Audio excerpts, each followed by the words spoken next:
कि चाहे कितना सुंदर पदार्थ हो, चाहे कितना सुंदर रूप हो, चाहे कितनी महिमा हो, प्रभु के रूप, प्रभु के नाम, प्रभु की लीला धाम, ये अविनाशी, ये विनाशी, ये कितने दिन टिकेगा। वो धनुर्दास जी का एक चरित्र आता है, वो अपने पत्नी के रूप में बड़े आसक्त थे।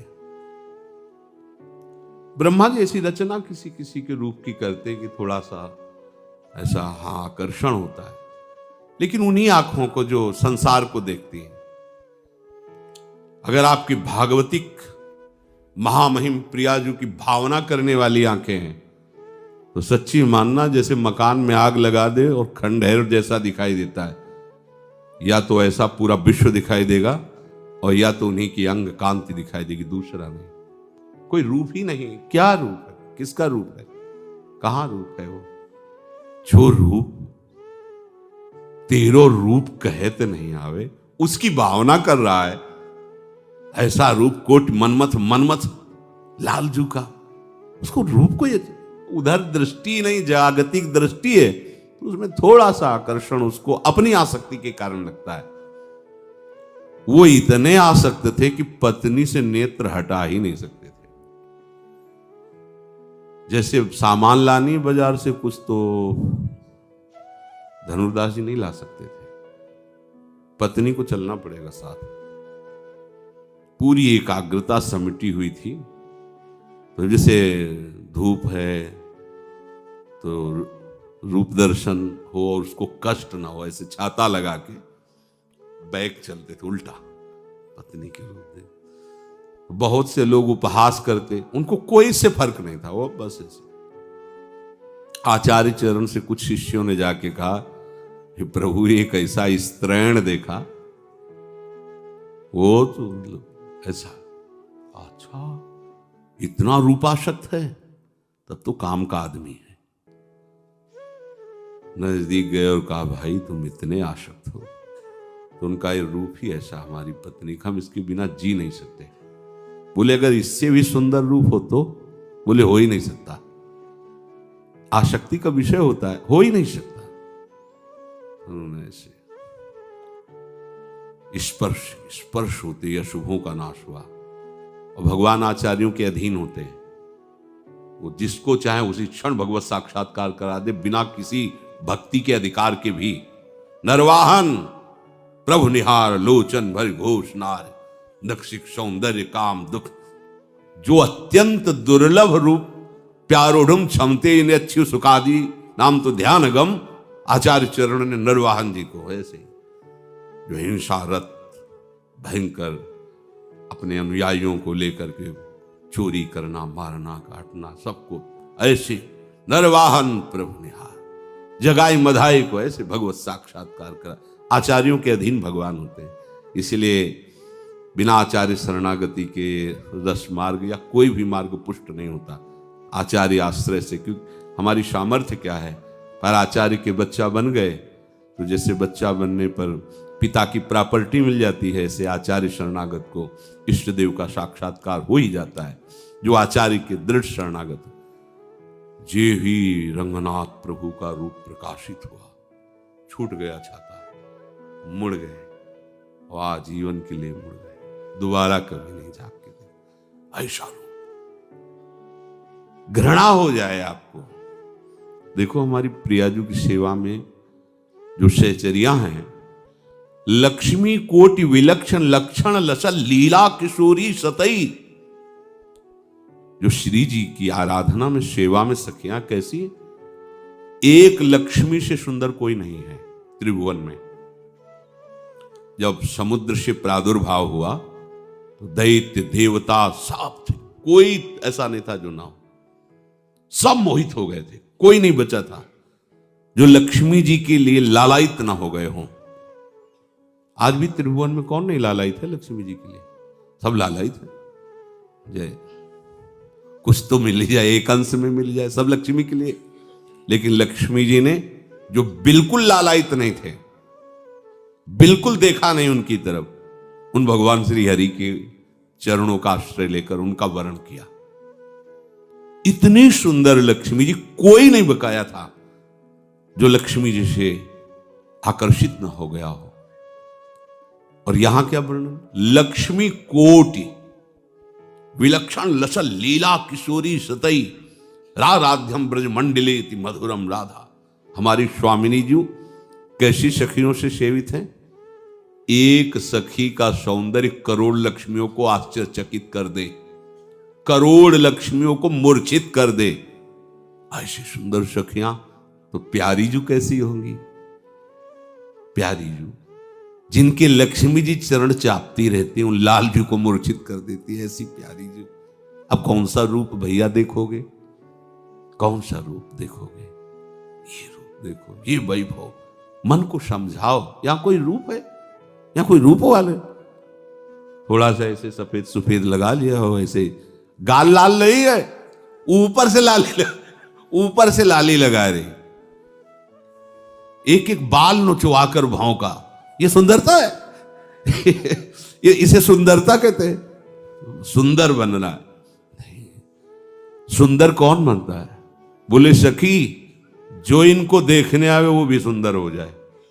आप देखो, प्रभु का भजन करके देखो, आपका हृदय सुंदर, आपकी वाणी सुंदर, आपका दर्शन करने के लिए हजारों लोग, आपका दर्शन क्यों? क्योंकि आपके अंदर सुंदरता की राशि, किशोरी किशोर का नाम चल रहा है, किशोरी किशोर का चिंतन चल रहा है, बड़े बड़े सब उनके दर्शन करने आते। तो दर्शन किसका करने आते हैं?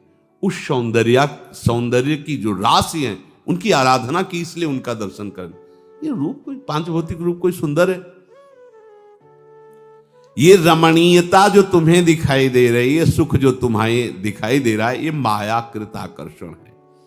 रमणीयता देखनी तो प्रभु में देखो, सुख देखना है तो प्रभु में देखो।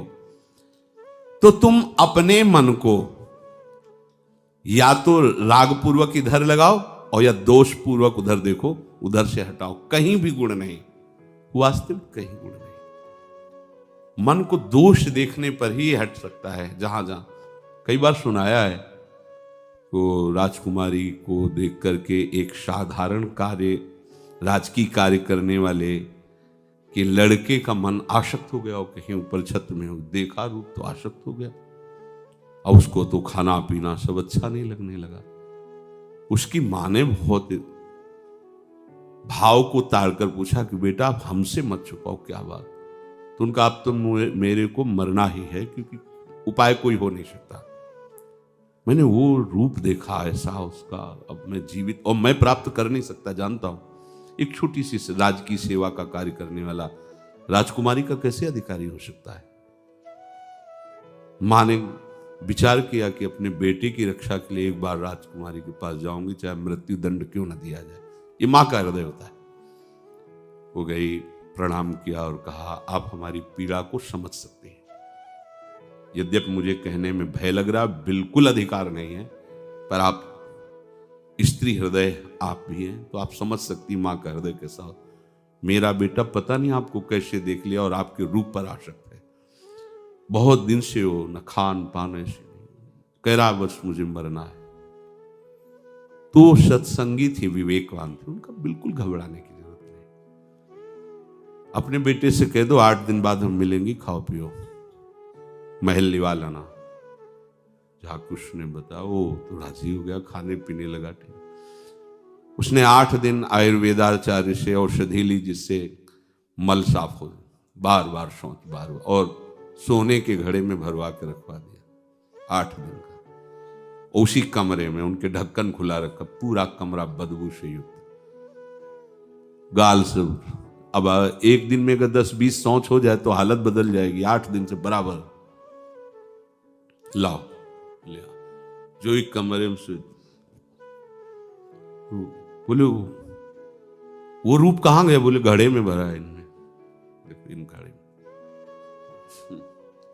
मुझे एक क्षण भी आने टिकना, बिल्कुल नहीं देखना।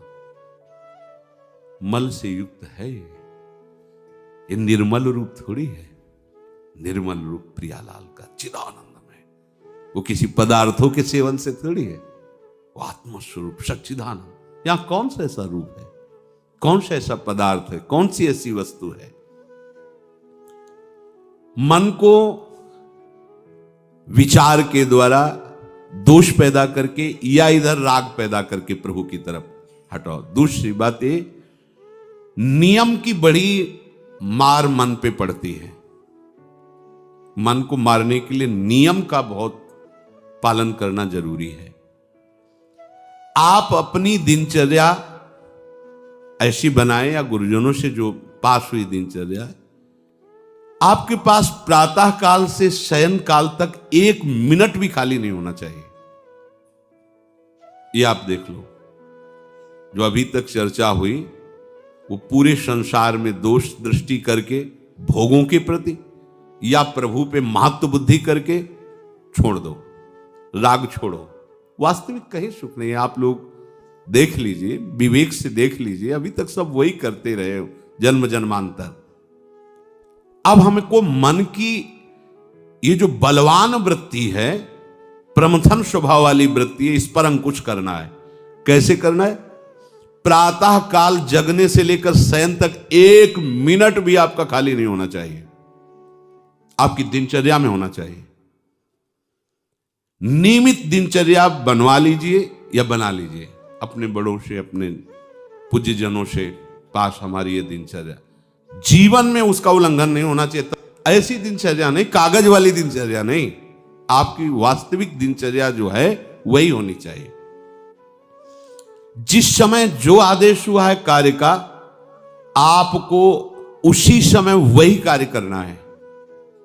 इससे मन तुम्हारा मरेगा, मन के अनुसार। यहां क्या है कि रोज सुनते, आज नहीं सुनेंगे सत्संग, क्या है सुबह तक, रोज वाणी पाठ में जाते नहीं जाएंगे, 6 बजे तक सो रहे हैं, शाम की रात्रि तक, या जैसा, ये ठीक नहीं। चलो आज ऐसा कर ले, नहीं ठीक नहीं, जो नियम दिया गया वैसे ही चलो। अगर नियम से चलोगे तो उससे लाभ क्या मिलेगा? एक तो परमानंद की तरफ बढ़ रहे हो, दूसरी बात आपका मन मरेगा। मन नियम से मरता है। इस मन का स्वभाव बदल जाएगा यदि आप नियमवर्ती बनोगे। नियमानुवर्तिता से मन आपके अधीन होगा। नियम बनाओ आप। नियम अगर आपने नहीं बनाया तो परमार्थ की चढ़ाई पर नहीं चढ़ सकते हो। परमार्थ में आज तक उसी को लाभ मिला है जो नियम से चला है। किसी ने पूछा किसी से कि क्या नियम है आपके, तो उनका हमारे संप्रदाय में तो नियम है ही नहीं। गजब की बात कह दी।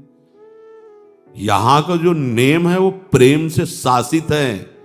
प्राण चले जाएं पर वो नेम छोड़ सकते हैं? देखो ना, मन क्रम वचन त्रिशुद्ध सकल मत, नेम नहीं है। जो अब कह रहे हैं उसी के अनुसार जीवन चलाना है। प्रियालाल के सुख का नेम, प्रियालाल के नाम जप का नेम। प्रियालाल हमारे यहाँ कोई नियम ही नहीं, मतलब खाओ पियो पड़े रहो केवल से। आप समझो, समझ के बोलो, ऐसे किसी को मत बोलो।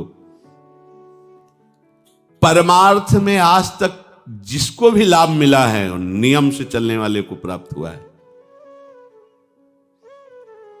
इष्ट आराधना में जो जो आपको नियम मिले हैं उनमें शिथिलता नहीं होनी चाहिए, और बहुत काल तक एक नियम में चलने वाले को सिद्धि प्राप्त हो जाती है।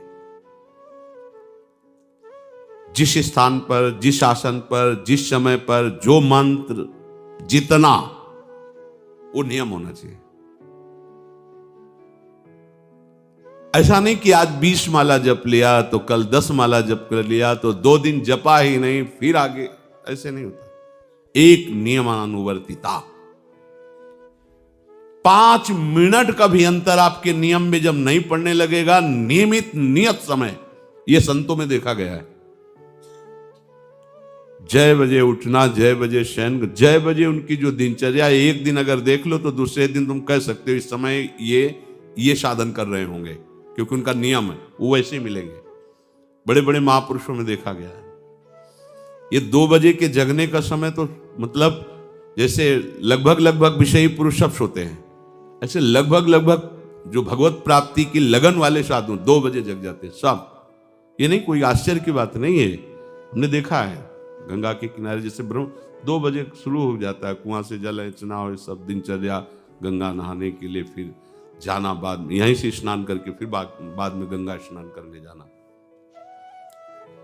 जो अनियमित साधन करता है, यद्यपि साधन अविनाशी, पर मन मरेगा नहीं, मन अधीन नहीं होगा, ध्यान रखना। अनियमित, नियमित, आज 1 घंटे बैठे, कल 30 मिनट बैठे, परसों 10 मिनट, और फिर आगे बैठे ही नहीं 2-4 दिन, बिल्कुल नहीं, ऐसा नहीं। चाहे 10 मिनट से शुरुआत करो तो 11 होना चाहिए, कभी 9 नहीं होना चाहिए। और बार बार दिनचर्या का परिवर्तन नहीं होना चाहिए, मंत्र का परिवर्तन नहीं होना चाहिए, नाम का परिवर्तन नहीं होना चाहिए, खाने पीने का, शयन का, जगने का बिल्कुल नियत समय होना चाहिए मन को वश में करने के लिए। ये जो लोग ने कि जब जहां जैसे आया चिड़िया की तरह चुनते रहते हैं, कुछ लोगों को तो देखा है, यहां तो शासन है, सत्संग में भी बोतल खोली, एक घूंट ऐसे थोड़ी थोड़ी देर पर, अरे मर थोड़ी जाओगे, अमृत बरस रहा भगवत चर्चा, उसका पान करो। चिड़िया की तरह कभी ऐसे जेब में डाले, वो रंगीन पुड़ियों नहीं होती ऐसे थैली निकाला, भुजिया चवा, 2 पानी, ऐसे मर थोड़ी जाओगे। एक बार भोजन डाल दो, प्राण पोषण होता रहेगा, एक बार नहीं 2 बार से। इसके बाद ज्यादा ये नहीं होना चाहिए, थोड़ा ये पाया, थोड़ा वो पाया, थोड़ा प्रसाद में मिले प्रणाम कर लिया, जरा चख लिया, रख लिया, जब प्रसाद पाएंगे तब पा लिया। बार बार खान पान से भजन में विक्षेप पहुंचता है। अगर मन को मारना है, भगवत प्राप्ति करना है, तो खान पान का समय, शयन का समय, शयन का समय मानो आप 9 बजे से 2 बजे तक, 9 बजे आप सैया पर होना चाहिए। 2 बजे आप सैया छोड़ ही दो, नींद आई हो या ना आई हो, इससे कोई मतलब नहीं। नियम सो नियम, ये नहीं आज रात में नींद नहीं आई तो आज सो लेते, नहीं, उठो तुरंत। आपकी दिनचर्या, अपने लोगों ने अभ्यास जब किया ना, तो उसमें ये नहीं कि जग के विचार करना है कि उठना है, जो ही घड़ी पर दृष्टि गई, आज तक भगवत कृपा से कभी अलार्म नहीं लगाया, बचपन से लेके अभी तक। मिले ही नहीं घड़ी तो अलार्म क्या लगाए, गंगा के लिए घड़ी लेके कौन घड़ी देगा, गरीब किसानों के। एक समय निश्चित 5-10 मिनट के अंतर की बात नहीं कहते, तुरंत वस्त्र हटाओ, तुरंत। ये नहीं कि ओढ़ के ध्यान करेंगे, वो ध्यान नहीं होगा, वो सो जाओगे। वो पहले अगर सर्दी के समय हटा दिया, ऐसे खुले बैठो, ठंडी लगेगी। अब नाम जप करो जितनी देर तुम्हारा नियम हो, नहीं तो चलो अपना शौच स्नान पवित्रता, फिर उस शयन वाले आसन पे न बैठे। अगर फिर नहा धो करके बैठ जाओगे तो एक नींद पूरी और हो जाएगी उसमें। और प्राय लोग यही करते ना कि पहले तो बोले नहाने धोने की जरूरत नहीं, नाम जप कर लेंगे, उसी में बैठे। ओढ़ के अगर बैठ गए तो सूर्य उदय हो गए, कितने नाम जपा उनको खुद पता नहीं, क्योंकि वो कम्बल की उसमें, या नहा के जल्दी से ओढ़ के बैठ गए फिर सो गए। ऐसे साधना नहीं होती। स्नान करने के बाद फिर आसन में बैठ कर बहुत साधारण अवस्था, ऐसा नहीं कि खूब गरम गरम कंबल ऐसे ओढ़, नहीं, ठंडी लगनी चाहिए, शांत बैठ, आंख खुली, ध्यान नहीं करना चाहिए, आंतरिक ध्यान करो। आंख मूंद ली ना तो सुषुप्ति में पहुंच जाओगे। ध्यान पूर्वक ऐसे, जैसे चातक स्वाति की बूंद को निहारता है। भागवत में आया कि कैसे सुरता होना चाहिए, वक्ता के प्रति चातक दृष्टि से देखते हुए एक एक शब्द श्रवणेंद्री से वो पान कर रहा है, ऐसे शांत तो एकदम देखते हुए ऐसे पान। श्रुता सोई परम सुजान, सुनत चित रति करे। आपके वस्त्र पहनने का ढंग, चलने का ढंग, बोलने का ढंग सात्विक होना चाहिए। सोमवार को अमुक रंग का, मंगल को अमुक रंग का, बृहस्पति को अमुक रंग का, ऐसे ऐसे। चलने की भी अलग अलग स्टाइल, अलग अलग से डालना कब। अगर भगवत प्राप्ति करनी है तो सात्विक चाल हो, सात्विक भाषा हो, सात्विक वस्त्र हो। इनका भी बहुत प्रभाव पड़ता है, वस्त्रों का भी प्रभाव पड़ता है, चाल का भी प्रभाव होता है। अभिमान की चाल देखना, छाती में हड्डी हड्डी पर फैला के चल रहे मानो सूरवीर है। हाँ, जांघ में मांस नहीं है, केवल पैंट ही पैंट दिखाई दे रहा है, बात ऐसा विमाल ऐसे टांग चला, मानो ये सब नहीं। सात्विक वृत्ति से चलो, सात्विक कपड़े पहनो। ऐसा नहीं कि अब लाल ही पहनना है तो अमुक कंपनी का आना चाहिए, लाल रंग का या पीले रंग का। कितने का स्वेटर? बोले 1,70,000 का है। अपना जीवन सात्विक हो, सात्विक वस्त्र भी वस्त्र और हमारा चलना भी सात्विक हो, हमारा बोलना भी सात्विक होना चाहिए। अब इसके बाद उपासक को देखो, ये तो नियमावर्तिता हुई। अपने मन के ऊपर हर समय दृष्टि रखनी। उपासक शब्द इसीलिए है, विषयी पुरुष नहीं रख सकता। उपासक को हर समय मन पर दृष्टि रखना है। क्या सोच रहा है, ऐसा क्यों सोच लिया इसने, ऐसा क्यों ये प्रेरणा आई? क्या हमारा भोजन गलत हुआ, क्या संग गलत हुआ, क्या हुआ? पूरी जांच हो रही। आप सच्ची मानना, प्रारंभिक बात तो अलग है कि मन पूर्वश, नहीं तो ऐसा नहीं है कि काम के विषय में सोचने लगे, ये लोभ के विषय, ऐसा नहीं है। आपका संग गलत हुआ, आपका दर्शन गलत हुआ, आपका गलत श्रवण हुआ, भोजन गलत हुआ तो ही हो सकता है। नहीं, ऐसे नहीं कि भगवत चिंतन की धारा में बीच में काम आ जाए, बीच में क्रोध आ जाए। प्रारंभ में तो ऐसा होता है, लेकिन आगे बढ़े हुए उपासकों को फिर ये दिनचर्या में अपनी जांच करनी, क्या गलत हो गया, आज क्या खाया जो हमारे मन में ऐसे विचार आ रहे हैं, आज किसका संग किया जो हमारे मन में ऐसे विचार आ रहे हैं। यद्यपि बड़ा कठिन है मन की जांच करना, क्योंकि हम मन ही बने हुए हैं, तो जांच क्या करेंगे? जांच तो वो कर सकता है जो थोड़ा मन से अलग हटा है ना, दृष्टा भाव देख रहा है मन को। हम तो मन ही बने हुए हैं, जो वो चाहता है वो हम चाहते हैं। देखो ना, बहुत बातचीत से समझ में आता है। आज हमारी ये खाने की इच्छा है, आज वहां जाने की इच्छा है, तुम्हारी थोड़ी, मन की है। थोड़ा अलग हट करके देखो, फिर उसमें निर्णय करो, सही है या गलत। जो जो विचारों में आप सपोर्ट दे देंगे वो मन के संस्कार बन जाएंगे। आप सपोर्ट नहीं देंगे तो संस्कार नहीं बनेगा। ये बहुत खास बात है। जब आप भजन में बैठे हो, साधन में, या चलते फिरते उठते बैठते, ये जो शास्त्र विरुद्ध गंदी स्फुरणा दे, आप बिल्कुल इसको सपोर्ट मत करना, नहीं ये संस्कार बना देगा। फिर वो आपके न चाहने पर भी आपको परेशान करेगा। और यदि आप बिल्कुल उदासीन रहे, जैसे पागल आदमी पीछे बोलता चला जाए, आप कुछ मत बोलो, वो दूसरी दिशा में चला जाएगा, ऐसे ही मन शांत हो जाएगा आपका। ये आपको फेंकता रहे, आप परेशान मत होना, ये फेंकता रहेगा जो उसने जमा किया है, फिर शांत हो जाएगा, फिर नष्ट हो जाएगा, उसका विषय स्फुरण नष्ट हो जाएगा। अगर कहीं मन भगवत संबंधी सलाह दे तो उसको दुलार करना चाहिए, सराहना कर, वाह आज आपने बहुत सुंदर बात। मन आपको कभी कभी अच्छी सलाह दे, और जहां आपको बुरी सलाह देने लगे तो फिर उसको धिक्कार दो कि प्रभु से बढ़कर तुमको ये लगा, प्रभु के नाम रूप से बढ़कर लगा। अंदर होना चाहिए, बाहर भले मत। ऐसे हो गए ना, वो सुधरने लगेगा। बस ये अच्छे से ध्यान रखो, जब ये गलत प्रेरणा करे तो या तो एकदम उदासीन, और या फिर इसको डांट लगा दो, प्रभु की तरफ चलना है, क्या गंदी बात अंदर। नहीं नहीं, अभ्यास से मन असत कार्यों को छोड़कर भगवत कार्यों में लगने लगेगा। धीरे धीरे जब इसको स्वाद मिलेगा तो पूरा का पूरा ये आपके अधीन होने लगेगा। ऐसा नहीं है कि मन वश में नहीं, मन वश में की वश की बात, मन की ताकत नहीं होती कि विषयों में चला जाए। आप करके तो देखो भजन, नहीं ऐसा होता तो पूरा जीवन बर्बाद हो जाए। फिर जो मन ही वश में नहीं होता फिर क्या? नहीं, ऐसा नहीं। पूरे जीवन को पढ़ा है। साधु की सबसे बड़ी पढ़ाई मन की होती है, वो मन को पढ़ता है, पूरे जीवन मन को पढ़ा है, उसने देखा है मन, अब क्या परिवर्तन, अब क्या परिवर्तन, अब क्या स्थिति, अब क्या स्थिति।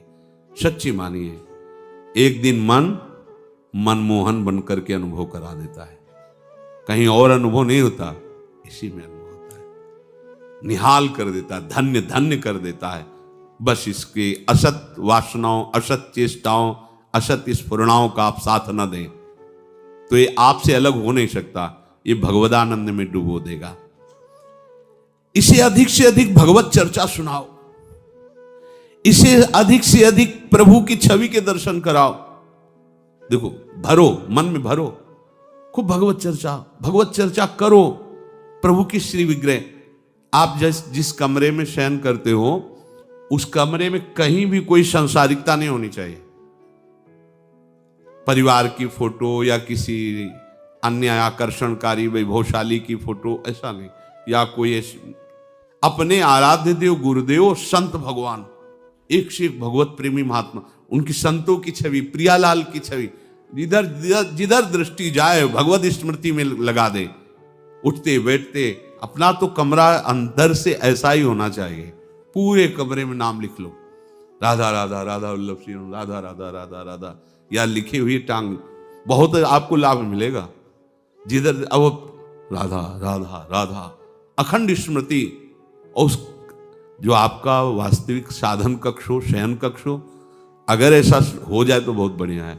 अन्य का प्रवेश ना हो, कोई भी हो, सदगुरुदेव की शिवा, आराध्य देव की शिवा, उसका आप देखना, इसका बहुत बड़ा प्रभाव होता है।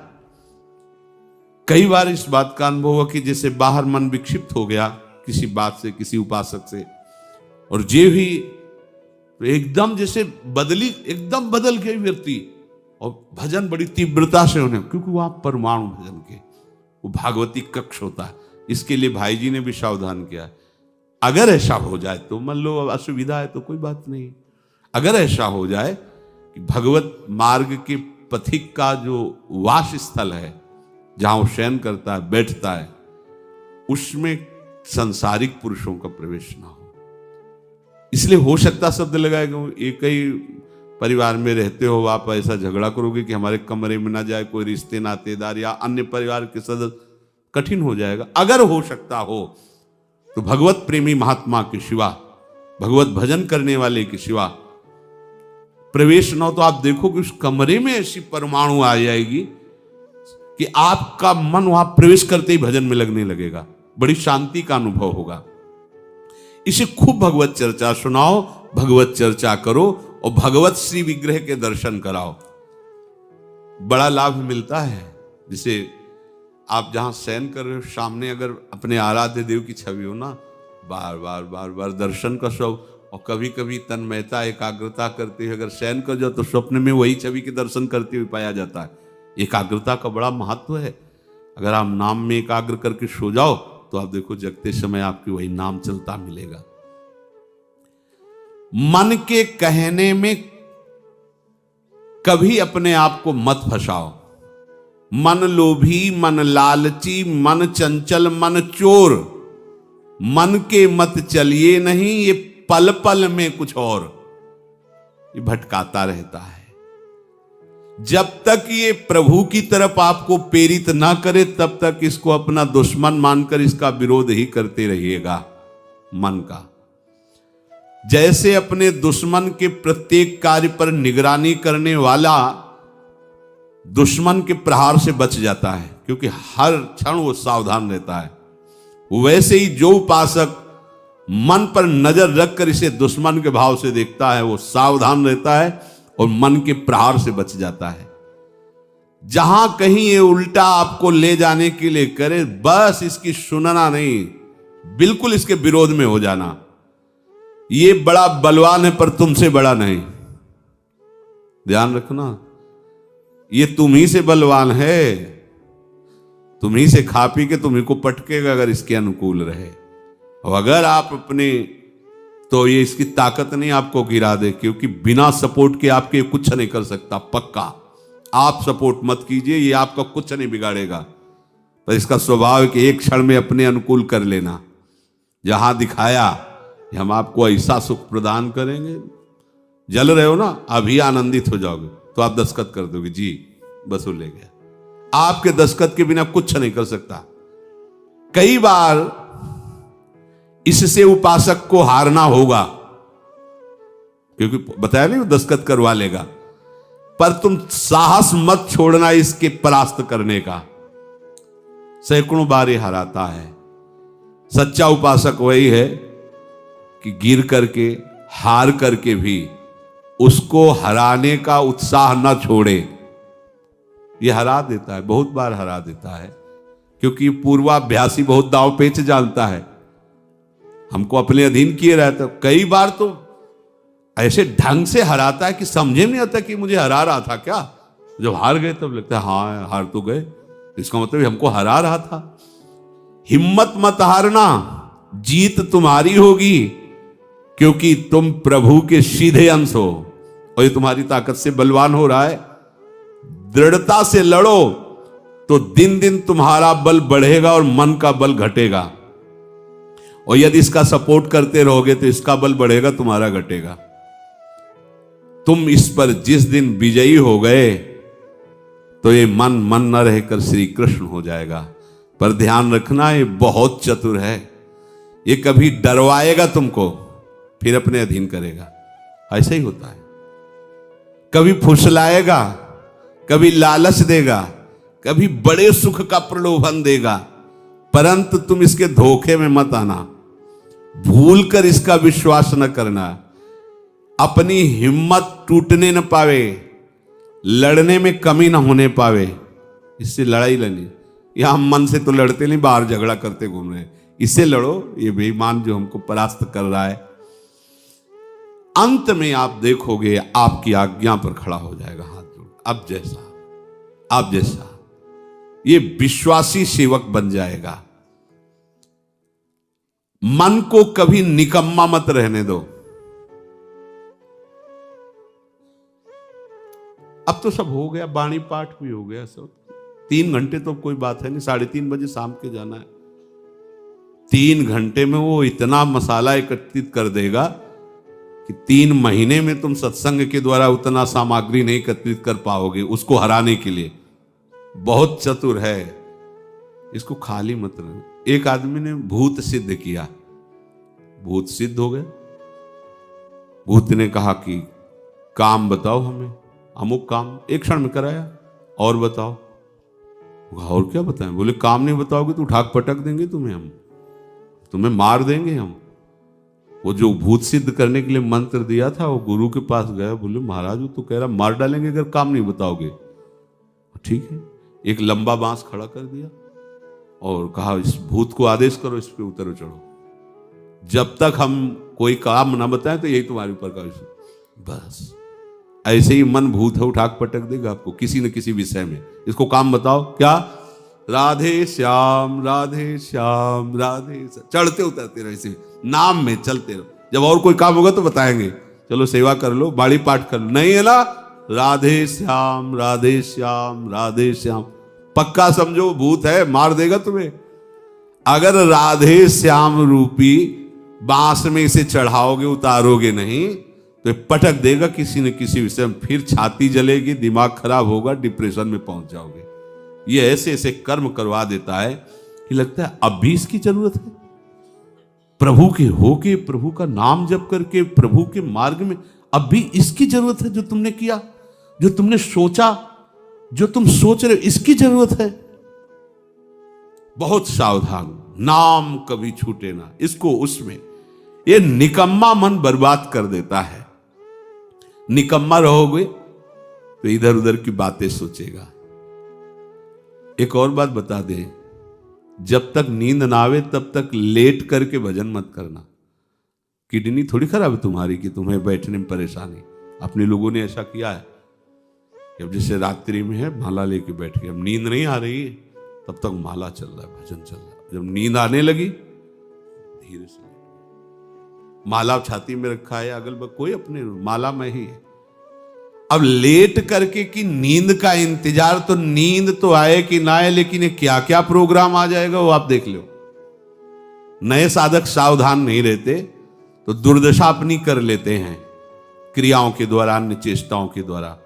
शयन के समय बहुत सावधान रहने की जरूरत है। दिन भर तो आपको ऐसी सेवाएं मिली हैं, ऐसे साधन मिले हैं जो भगवदानंद में डुबोने के लिए पर्याप्त हैं, लेकिन जो आपका पर्सनल समय है उस समय आप सावधान रहना।